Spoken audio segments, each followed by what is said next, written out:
Welcome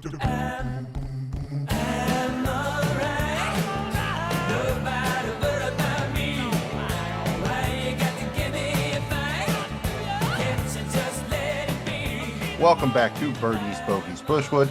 I am Magnum Mills, and I am flying solo to break down the 2025 Rocket Classic. Not sure where Jamie G is. I'm assuming he is involved in some sort of shenanigans over at the 19th hole. I'm sure he's enjoying that, and hopefully y'all will enjoy this episode of Birdies, Bogeys, Bushwood. We are presented by Seize the Gap Fantasy Football. Find our content wherever you get your pods and on YouTube. Find us on social media at Seize the Gap FF and on the web at seizethegapff.com. Simple and easy to remember, just like the flaps, FLAPS. Follow, like, and please subscribe. If you had fun, make sure you hit that thumb. Before we get into the Rocket Classic, I think we should probably rewind just a pinch here and talk about what went down at the Travelers Championship last week. That was the eighth and final signature event of the 2025 PGA Tour season, and it was an exciting one. After 2 days, it looked like it was going to be a battle up top between Scottie Scheffler and Justin Thomas. Scheffler kind of just scuffed it around on Saturday. Justin Thomas imploded in very, very expected and spectacular fashion with a 9 on a hole. That is right, you did catch a 9er in there. Still with some excitement on Sunday. It all came down to the final hole. It looked like Tommy Fleetwood was maybe finally going to get his first PGA Tour win. I believe he has more top 10 finishes than anybody who's never won an event. It was his to lose. He was up a stroke on the 18th tee. Did not hit his approach shot well on 18, short-armed it. Captain USA, Keegan Bradley came through, stuck his iron, made his birdie. Even after Russell Henley chipped in, if Keegan had missed his putt after Fleetwood three-putted, you would have had a three-man playoff between Russell Henley, Keegan Bradley, and Tommy Fleetwood. But nope, Fleetwood choked, and Keegan Bradley was nails. Very cool win for him. It also makes an impact on his Ryder Cup status. It does look like there is a very strong chance he could be the first playing captain for the United States, I think, since Arnold Palmer. So shout out to Keegs. That was a great win for you. Tied for second, obviously, you had Fleetwood and Henley. That trio was 14 under behind Keegan's 15 under. Tied for fourth, you had Harris English and Jason Day at 13 under. Tied for sixth, you had Scottie Scheffler and Rory McIlroy. Quite a pairing there at 12 under par. Brian Harman was a solo 8th at 10 under par, while Harry Hall, Justin Thomas, and Lucas Glover all tied for 9th at 9 under par. A couple of other notable names here. Patrick Cantlay finished tied for 12th at 8 under. Ben Griffin kept his hot play going. He finished tied for 14th at 7 under. Sam Burns, another guy who kept his recent hot streak alive, finishing tied for 17th, 6 under par. Ludwig Oberg tied for 36 at 2 under. Colin Morikawa tied for 42nd at 1 under. Shane Lowry and Strep Saka were two of the bigger disappointments. Both finished tied for 45th at even par. And Xander Schauffele was maybe the biggest disappointment, tied for 61st at 4 over par. Again, there were only 70 golfers in the event, but we didn't finish with 70. It was a crazy week for withdrawals. We had not 1, not 2, not 3, not 4, but 5 withdrawals. You had Jordan Spieth, Siwoo Kim, Eric Hole, Victor Hovland, and Matthias Schmid all withdraw from the tournament. Hovland's was especially disappointing. He hurt his neck, I believe. Yeah, so he left after 2 holes on Sunday. I think Spieth was out after Friday. I think he hurt something on a bunker shot, so not good there. I had a couple of DFS lineups that were destroyed by the withdrawals, so those are the breaks. It was a very fun tournament. Once again, shout out to Keegan Bradley and Tommy Fleetwood. Boy, I hate to say it, just felt like exactly what was going to happen happened. And yeah, that's a tough hump to get over. So hopefully you can push that stone up that hill eventually. Let's move on to the Rocket Classic, formerly known as the Rocket Mortgage. We are at Detroit Golf Club in Detroit, Michigan. What up, Detroit? This is a par 72 track playing 7,370 yards. The original architect was Donald Ross. We have 156 golfers in the field. Top 65 plus ties make it onto the weekend, as that's the cut after 36 holes. We have a $9.6 million purse, with the winner taking home about $1.7 million and 500 FedEx Cup points. The defending champion is Cam Davis. He was 18 under par last year. Without Jamie G, it falls to me to do the forecast. As always, please remember to check for the latest weather updates before placing any wagers or setting any lineups. Weekend looks clean, but the first 2 days could get a little bit touch and go. Let's just put it that way. On Thursday, you've got partly cloudy skies early, possibly some scattered thunderstorms in the afternoon. Call it a 50% chance of those scattered storms. High of 87 degrees, winds 5 to 10 miles an hour. But if those storms do hit, it is possible that the winds pick up a bit more than that. On Friday, it's more of the same. The high gets up to 90 degrees. We have the same cloudy skies in the morning, followed by a 60% chance of thunderstorms in the afternoon. Winds are definitely going to be higher here. If those thunderstorms hit, they could get even higher than the 10 to 15 mile per hour range they are currently being predicted in. So Friday is probably the day we're going to need to keep the closest eye on. Things clear up quite nicely on the weekend. Saturday, you've got a couple clouds, a high of 87, winds 5 to 10 miles an hour. More of the same on Sunday, just a couple clouds in the sky, high of 89 degrees, winds 5 to 10 miles per hour. Not the cleanest week right now to look at as I'm recording this on Tuesday. There is definitely some potential for a particular tee time wave to have an advantage on Thursday and Friday. Not quite sure how that's going to shake out. So make sure you stay up on that one. Other than that, I don't think anything really has too much impact. I'm not really worried about some scattered showers. I don't think if the course gets soaked, I don't think it's going to be that big of a deal. The wind is primarily the factor we will be concerned with. As far as my overall thoughts on the Rocket Classic, this is a little bit of a change from the past couple of weeks, not only for the field strength, but you're also looking at probably another birdie fest this week. Didn't quite work out the way we thought last week, I think mostly because the winds kind of came and wreaked a little bit of havoc on Saturday, but you've also got a significantly weaker field here. I think you're going to see a very low score here. Ironically, the only two times in the last 6 years that the score hasn't been between negative 23 and 26 under for the winner was both years. Cam Davis won it last year in 2024 and in 2021. Both of those years, he was 18 under. The next lowest score was 23 under. So for some reason, when Cam Davis, players don't go as low, but if Cam Davis isn't winning it, they go quite low. So I am once again expecting a winner here somewhere under 22 or better, minus 22 or better. It's always fun with golf because lower is better. This is a course that's really not going to penalize the bomb and gouge approach.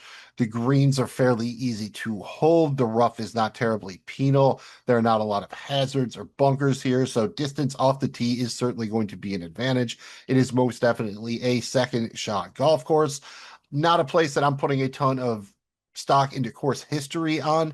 If players have performed well here before, that is a bonus, but I will be leaning more on their recent form and their fit on similar courses and on players who have performed well on Don Ross designs, and especially those who do well in easy scoring conditions and potential birdie fests like we are looking at here. So I am primarily focused on guys with some distance off the tee who are good ball strikers, can get hot with the putter, who do well in these birdie fest formats. Once again, if they played well on Don Ross designs, that is a nice bonus.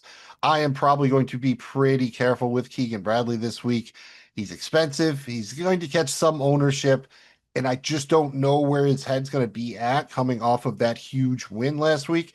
He can certainly handle it, but I think this is just a spot where I'm going to exercise some caution. My most likely approach to him will be to just focus on him in a couple of large field tournament lineups and probably be fading him for the most part outside of that. It's tough to deal with Cam Young, too. He is maybe the golfer that everything seems to set up for perfectly here, but that's probably going to lead to him being the highest owned player on DraftKings in general.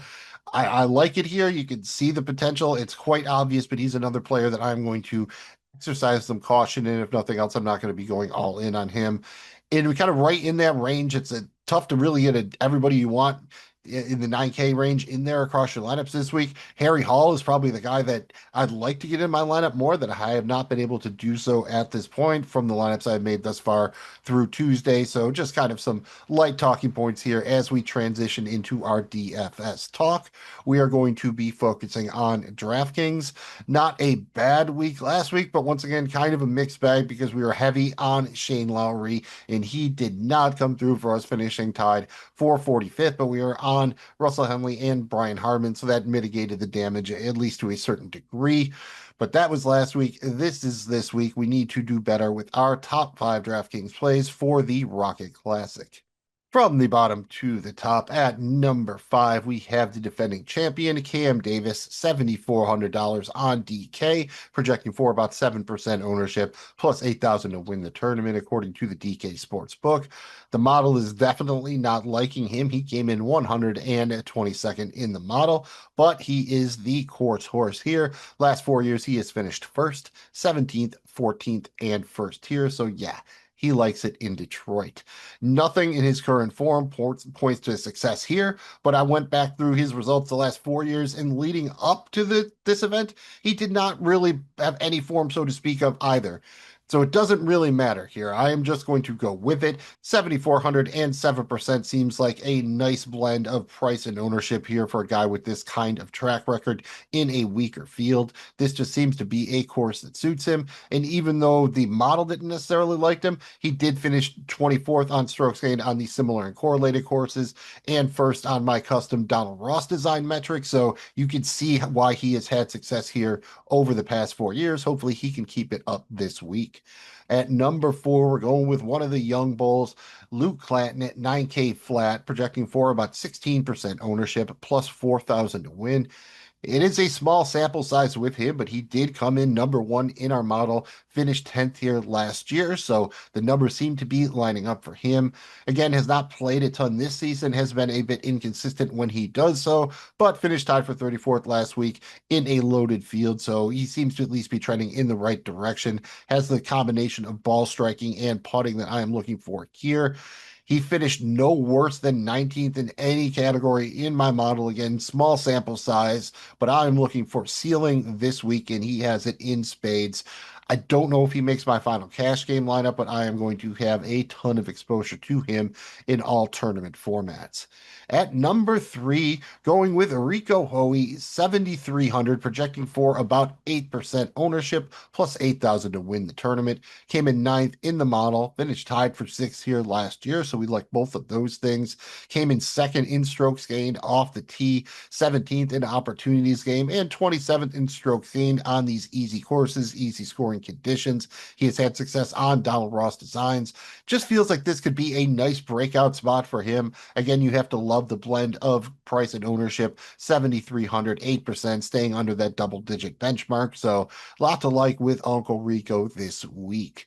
At number two, we have Akshay Bhatia, 8,200, projecting for about 12% ownership, plus 4,500 to win the tournament. Came in 16th in the model and finished second here last year. So once again, has that combination of the numbers liking him and a little bit of success here. He has been a Bob this year, completely a boom or bust player, but he has two top 25 finishes in his last four events.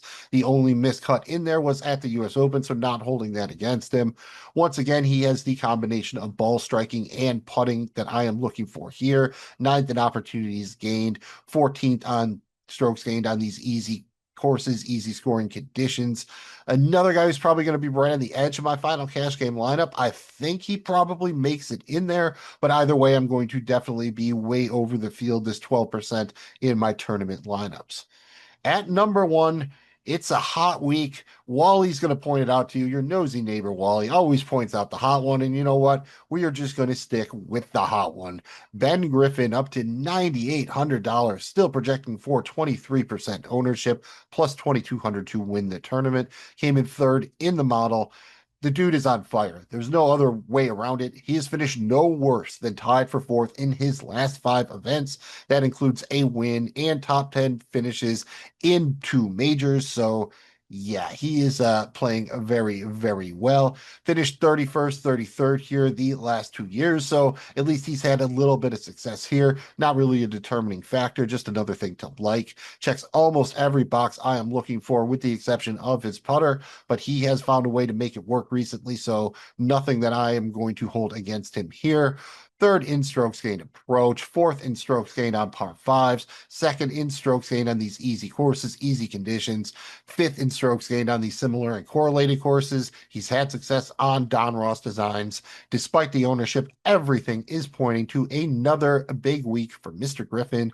So those are our top 5 DK picks. And number 1, you have Ben Griffin, 9,800. Number 2, Akshay Bhatia, 8,200. Number 3, Rico Hui, 7,300. Number 4, Luke Clanton, $9,000. And at number 5, Cam Davis, 7,400. Good news, bad news. There's no Scotty Scheffler in the field this week. That means we don't maybe need the value quite as bad as we've needed it the last couple weeks. But I tell you, a couple of good value plays could go a long way for us this week. So let's go ahead and duck out into the alley. Yes, that's where you go to find the cheap stuff because that's where the dumpsters are. We're going dumpster diving, but don't worry, we don't need to go ourselves. We got a guy for that. Our guy, our doc, Dr. Mantis Toboggan. Take it from me. I am a doctor. Dr. Toboggan. Mantis Toboggan. When it comes to finding your way around a dumpster, nobody does it better than Dr. Toboggan. Let's see who he has for us this week for the dumpster dives. He wrote it on the prescription pad. First up, maybe it's just based on the name, maybe it's not. He has Seamus Power, 7,100, only projecting for about 3% ownership, plus 11,000 to win the tournament. Came in 10th in the model. He actually came in first in strokes gained on both the easy courses and the similar correlated courses. So that is a nice indicator right there. No way to sugarcoat it. The form is bad. He has missed the cut in 4 of his last 6 events, but the last 2 times he played here back in 2020, 2021, he finished 8th and 12th, so he's got a little bit of a decent course history here. Do not think I'm going to put him in there in my final cash game lineup, but I'm certainly going to have a bunch of exposure to him in tournaments at only 7,100 and 3% projected ownership. Next guy up here, it's one of the Doc's regulars, Doug Gim, 6,900, also only projecting for about 3% ownership, plus 15,000 to win. Only came in 39th in the model, but he's got the ball striking that we're looking for here, and he is at his best in a birdie fest. Came in 18th in strokes gained on these similar and correlated courses, so it's not really crazy to think he could find some success here. 2 straight missed cuts, but they were at the U.S. Open and the Canadian Open. The U.S. Open's completely forgivable. The Canadian Open got kind of weird, so not going to really hold that against him. Another guy that's not going to probably make my final cash game lineup, but I will have a lot of exposure to in tournaments. And then finally, this is the Doc getting a little bit weird with it, but if you're going to try to even double or even triple jam guys way at the top of the price spectrum this week, you're going to have to find somebody dirt cheap. And I think that's going to be a semi-popular build structure. And what happens when people do that is they're going to end up with very similar lineups because they're going to jam in these same few value plays. So one thing you could do is try to be completely different. And I think maybe the Doc's off his rocker here, but he wrote it on the paper. Kevin Kisner, 6,000 flat, the stone cold minimum, projecting for less than 1% ownership, plus 250,000 to win the tournament. No, I don't think there's a chance he's going to win the tournament. Do not be putting money on that. Came in 149th in the model. Again, this is just a dart throw for a large field GPP. The ball striking numbers are pretty terrible, but he did come in second in strokes gained putting. He's had success on Don Ross courses here, a little bit of success on this course in the past, and he came in 29th in strokes gained on these similar and correlated courses. Just kind of a feeling, I guess. The Doc was saying either Kisner or Sneds, Brent Snedeker, is going to sneak in a top 40 this week. At 6K flat, if Kisner can get you a top 40, that's enough. No one else is going to have him, and he is the stone cold minimum. So you're saving hundreds of dollars off of most of the other value plays people are going to be going to. So again, not for the faint of heart, not something I would be doing in a single entry tournament. But if you're throwing something out there with 150 max entry, go ahead, take a shot on the Kiz or Sneds while you're at it. But the Doc said Kiz, so that's who we're going with. Those are the 3 dumpster dives from Dr. Toboggan. Seamus Power, 7,100. Doug Gim, 6,900. And Kevin Kisner, 6K flat, the stone cold minimum if you're in a large field tournament. Say, $50 the Smales kid picks his nose. Okay. As we get into our wagers, once again, don't be lazy. Make sure you check the latest news before placing any wagers. Also, make sure to check around all of these sports books available to you to make sure you're getting the best odds on your chosen wagers. Sometimes they even have some bonuses, some boosts, some of that fun stuff there for you. So go ahead, make sure you are checking out all of your options. We are not affiliated with DraftKings. They can feel free to call us, but we are getting our odds and wagers from the DK Sportsbook. Everything is accurate as of Tuesday, June 24th, 2025. And here on Birdies, Bogeys, Bushwood, all of our wagers are in our preferred currency, the cricket coin. In cricket, we trust for some reason. Also, check out the upcoming 17th season of It's Always Sunny in Philadelphia.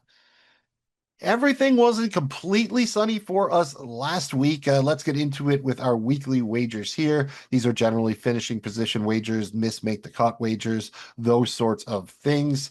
We did hit on the Brian Harmon top 10 last week, but other than that, we missed on our other couple of wagers on the card. We have 4 this week for you. Up top, going to go a little bit big here. We're going to put 100 cricket coins on all of these wagers. Right up top, we've got Ben Griffin to win the golf tournament. That's plus 2,200. So a wager of 100 cricket coins will bring you back 2,300 coins. Little bit worried about him because of the chalk in DFS, but we're going to take a shot on Cameron Young to finish in the top 5 plus ties. Must finish tied for 5th or better. That's plus 500. So a wager of 100 coins will bring you back 600. He's finished 6th and 2nd in his last 2 appearances here. 2 top 4 finishes in his last 3 events. The form is there. The history is there. Let's see if he can put it all together. Then we've got Akshay Bhatia to finish in the top 10 plus ties. That is plus 360. So a 100 coin wager will return 460 coins. Finally, we're going to go with the chorus horse here. Done it each of the last 4 years. Let's make it 5. Cam Davis to finish in the top 20 plus ties. That's plus 280. So a wager of 100 coins brings you back 380. Nice diverse card there. We are liking that. We did pretty well on our matchup wagers last week, so let's try to keep that going here. These are generally your tournament groups, head-to-head, 3-ball wagers, those sorts of things. Because of doing this on Tuesday, it's a fairly limited menu. So all I've got on the card right now are 2 tournament groups. How a tournament group wager works is there are 5 golfers. You have to pick the one who does the best. Pretty simple, right? If there is a tie, dead heat rules apply. Check out DraftKings for how that works. In group number 1, the 5 options are Wyndham Clark plus 320, Luke Clanton plus 330, Tony Finau plus 330, Ricky Fowler plus 330, and Minwoo Lee plus 360. We're going with our guy, Uncle Luke Clanton plus 330, so 100 coins to bring back 430. Don't mind Wyndham Clark or Ricky Fowler here. Ricky tanked it a little bit last week, but he's had a pretty good history here. So it's just somebody else to keep an eye on. I don't know if I'll mention him anywhere else. And then in group number 2, 5 golfers. Once again, you have to pick the best one. Up top, we have Davis Thompson plus 280, Matt Fitzpatrick plus 320, Akshay Bhatia plus 330, Chris Goddard plus 360, and Rasmus Højgaard plus 360. We are going with Bhatia at plus 330, so 100 coins to bring back 430 coins. I hope you're ready because we're headed into the danger zone, also known as the parlay party. Parlays are very dangerous to begin with, even more so in golf. Your only hope is to hit one of them every once in a while and make it worth your while. These are not wagers you're going to win on a week in, week out basis. Last week, we only had a 4-leg top 20 parlay, and we hit all 3 of the first legs, and Shane Lowry let us down. In fact, the first 3 golfers all finished within the top 10, but Mr. Lowry let us down, tied for 45th. Shane, you're supposed to be our guy. What happened? This week, we have 2 offerings for the parlay. The first parlay is a 4-leg make the cut parlay. So all 4 of these golfers must make the cut for us to take home the bacon. We have Rico Hui minus 175, Seamus Power minus 165, Lee Hodges minus 165, and Cam Davis minus 165. When you parlay these four legs together, your odds are plus 550, so a wager of 100 cricket coins will bring you back 650 coins. Next up, we have a four-leg top 20 parlay plus ties. Just missed last week, so we are going back to the well. Again, plus ties, so all of these golfers must finish tied for 20th or better to win this parlay. Leg number one, we have Ben Griffin plus 100. Then we have Harry Hall plus 130, Cameron Young plus 130, and Luke Clanton plus 170. When you parlay these four legs together, your odds are plus 2756. So a wager of 100 coins will bring you back 2,856 cricket coins. Not too shabby, right? And it's not all parlays at the party. We've also got some other party games, including Let Me Ride. This is a bankroll management game where we're trying to figure out the approach that works best for us when wagering on golf. Do you like to try to get it done with slow, incremental wagers, or similar to the parlay party, do you just want to win one big one once in a while? What works best for you? We're trying to find out. And the winner, of course, in addition to their winnings, it's a sweet, sweet prize. Game is pretty simple. You start with 100 cricket coins. First one to 1,000 coins is the winner of the round, and then we start a new round. Every week, you have to make one wager for the tournament we are breaking down. Has to be a single wager, no parlays, what have you. If you win, you keep going. If you lose, you are back at 100 coins. You start all over. You get a strike. Strikes are bad. They only come into play if we finish the season without a winner. Then whoever has fewer strikes wins by default. The main catch here, you're letting it ride every week. You cannot bet half your bankroll. You got to put your whole stack on it every week. Last week, Jamie G and I were both back at 100 coins. He went with our guy Shane Lowry to finish in the top 20 plus ties. That was minus 115. Unfortunately, Sugar Shane did not get it done, finishing tied for 45th. I went a little bit lighter than I normally do. I'm usually swinging for the whole thing. Here I tried to hit a double instead of a home run, and I succeeded. I had Brian Harmon to finish in the top 10 plus ties. That was plus 450. He finished a solo 8th, so I turned my 100 coins into 550 coins. That means I am currently in the lead. I have 550 coins.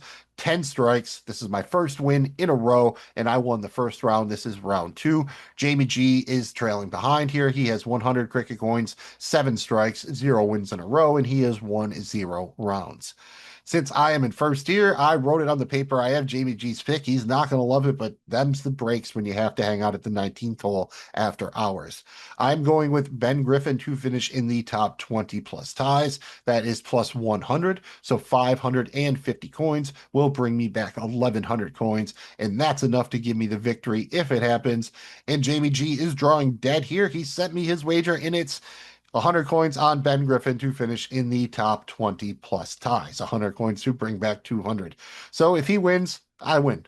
Plain and simple. So that's the breaks, Jamie G. If you were here in person, wouldn't happen to you. So hopefully you can work on that next week after you wake up in whatever bunker you ended up sleeping in or what have you. That brings us to our one and done picks. We said last week you had to go big or go home no matter where you were in the standings of your contest. Couple of disappointments up top, but we did give you Keegan Bradley, and he took home 3.6 million. So we're going to go ahead, call that one a win. Going to try to keep it going here with our one and done recommendations for the Rocket Classic.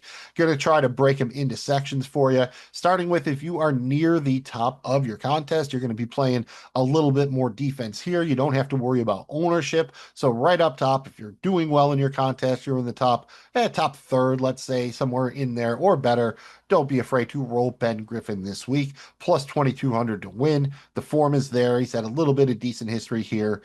The man is on fire. Just do not overthink it. The other guy you could think about going with is Patrick Cantlay, plus 1,800. Came in 5th in the model. A dude who's right at home in a birdie fest. Only time he's appeared here in the most recent stretch was back in 2022 when he finished 2nd. Finished tied for 12th last week. Been pretty decent this year outside of the majors, and I don't think I'm going to have the stones to roll him in a major or in the FedEx Cup playoffs. You're done with signature events, so there's nothing to really hang on to Cantlay for. So go ahead and use him if you have him in Griffin. I think I prefer Griffin, but Griffin will also probably have a little bit higher ownership. If you are kind of in the middle of the pack in your contest, in the middle third, you need to take a couple of chances, but you don't need to really go crazy. So how about Cam Young plus 2,800, came in 25th in the model. Already mentioned it, last two appearances here, finished 6th and 2nd, two top 5s in his last 3. One of those was the US Open. He's going to catch a bit of ownership, but I think this is by far the best spot you will have to use him. So if you are in the middle of the pack, don't hesitate to pull the trigger on Cameron Young, and don't hesitate to pull the trigger on Luke Clanton. Definitely some risks here, but this is a young kid who's not going to be playing a full schedule, so you're going to have limited chances to use him. This is a course that looks like it fits him really well. He was successful here last year. You've got a fairly weak field, and he's taking a 1.7 million. It's, it's not 3.6 or anything, but that's still not chump change. So Clanton is a nice play if you're in the middle of the pack in your one and done contest. And then we have 2 picks for you if you are behind. If you are in the bottom third of your contest, you got to make moves. There's no way around it. You cannot wait. You can't save guys. You can't use the guys everyone's using. You're going to have to get a little bit weird with it. A little bit weird, but not crazy. First up, I already mentioned him, Akshay Bhatia, plus 4,500. Been inconsistent, but he absolutely has the tournament winning upside here. So despite the fact that he is somewhat of a bob, a boom or bust, if you are behind in your one and done, this is the perfect spot to roll Bhatia. And how about Wyndham Clark, dude? We brought him up last week, finally seemed to turn things around a little bit, plus 4,000 to win, came in 30th in the model, finished 8th here back in 2022, tied for 17th last week. Like I said, it does seem that things are coming around for him a little bit. His putter can get hot. He can bomb it off the tee, right at home in a birdie fest. Exactly the profile we are looking for here. If you're way behind in your one and done contest, you need to go for the gusto here, and Wyndham Clark is perfect for that. So those are our one and done recommendations for the Rocket Classic. If you're near the top of your contest, maybe go with Ben Griffin or Patrick Cantlay. If you're kind of stuck in the middle, maybe take a chance on one of the young guns, Cameron Young or Luke Clanton. And if you are doing the candlebox thing, if you are far behind, maybe go with Akshay Bhatia or Wyndham Clark. Finally, last order of business is to make the picks for our Birdies, Bogeys, Bushwood one and done contest.